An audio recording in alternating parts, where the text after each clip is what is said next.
I've been playing it for 3, 4 years, so it wasn't really nothing new. I had my time at nickel. Whatever coach wants me to play to help the team, I'm gonna do it. So whether it's nickel, free, going to play the strong side linebacker. I'm not linebacker, strong side safety. Whereas they play, if he goes down or anything, I'll do whatever.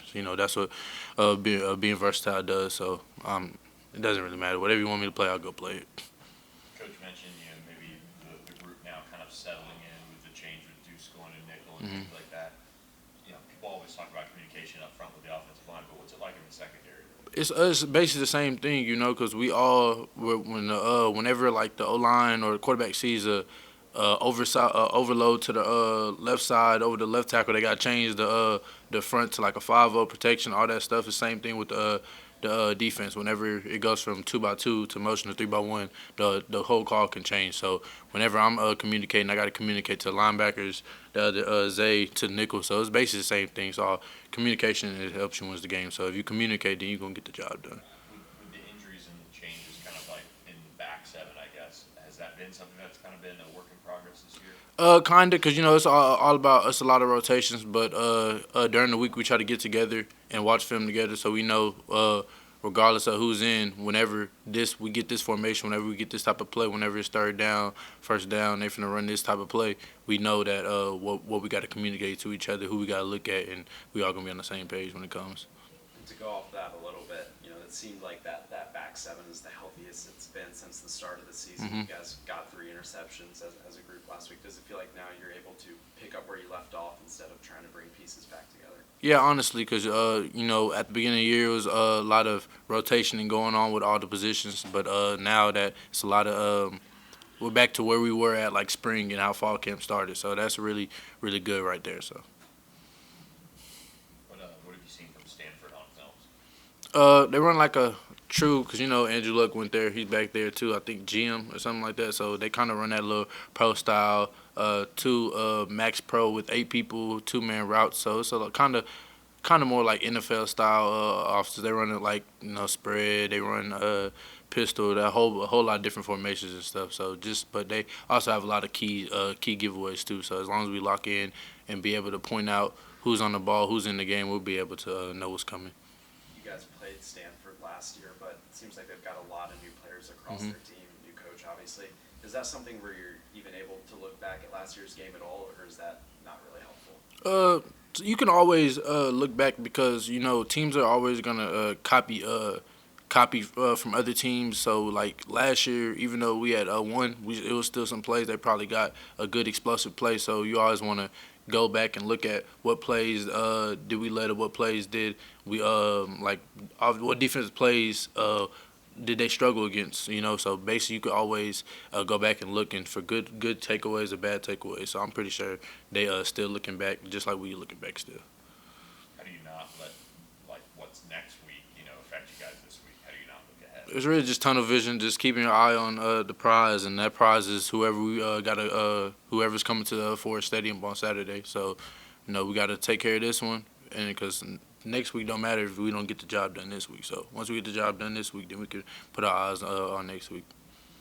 This week's game was announced as a blackout. As a player, have you noticed any effects from either side participating in those kind of games? I feel like I can speak for a lot of our players on this team. The black uniforms are always like those are our favorite uniforms. So just it's not really nothing different, but just the fact that we get to wear the uniforms that a lot of us been looking forward to. But it's not really different. It's really just another game, just in better uniforms. Weeks you've really kind of emerged as one of Kevin's favorite guys from what it seems like. I know you guys spread it around, but has it been rewarding to see your role and your involvement, really pick up? Absolutely. Well, me and Kevin and all the other guys as well, we were working hard in the summer, so I feel like all the work that's showing right now is just like it's basically like just showing like all the work that we put in throughout the summer, getting extra catches, extra routes in after workouts, stuff like that. So just doing extra stuff.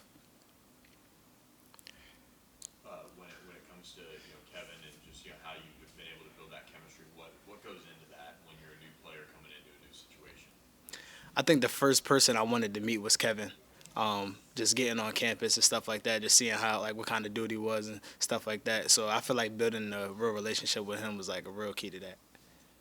JMU is a good school. I went and visited it back in the day, but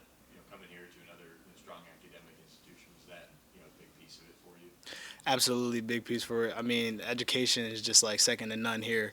Like you said, James Madison is another good school when it comes to education, but definitely played a role in my commitment for sure.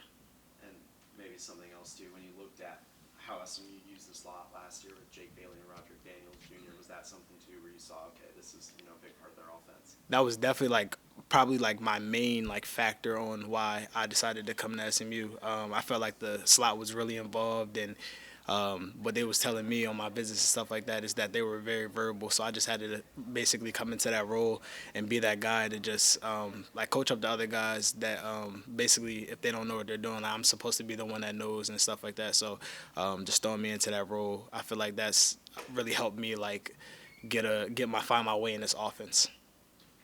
When you look at what this offense is right now, what is your kind of assessment as somebody who's new to it but understands the goals that you guys have, you know, for this year's team?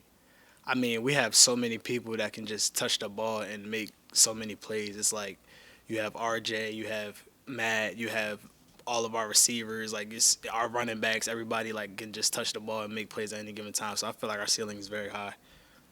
When you look at the receiver room, you know, you brought in these freshmen, which the staff didn't know exactly what they were going to get until the season started, and then, you know, Jordan goes down first play of the season. So what's it like now where it seems like, okay, the wide receiver room kind of knows what they have as a group? I feel like we have the best freshman wide receiver core in the country. Honestly, I think those dudes just like work super hard. It goes back to what I was saying about the summer. Like they were there every time, trying to learn the plays, trying to build chemistry with Kevin and stuff like that. So I feel like that just plays a big role in why they're having success so early.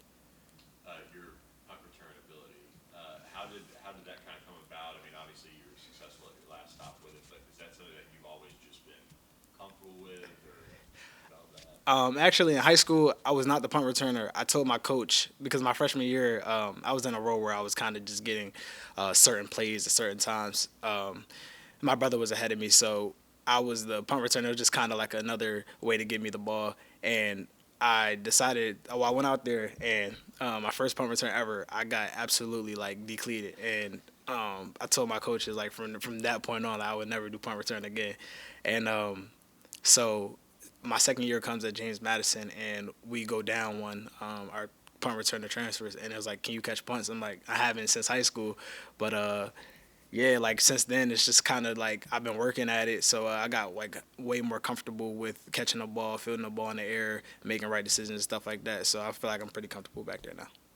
How do you balance those responsibilities with your responsibilities in your offense? Like I said, it's kind of just like what they expected, the role that they wanted to put me in and stuff like that. So I just took it all, and I took it upon me to just learn it all so I can understand this offense and just like be valuable to the team as a whole. You feel like you're close to breaking one. I think you had one contact, maybe, whatever, but really, you know, getting one. I definitely feel like I'm very close to breaking one. The scheme is great. The dudes they strain for me on that unit, so I feel like we're definitely really, really close to breaking one.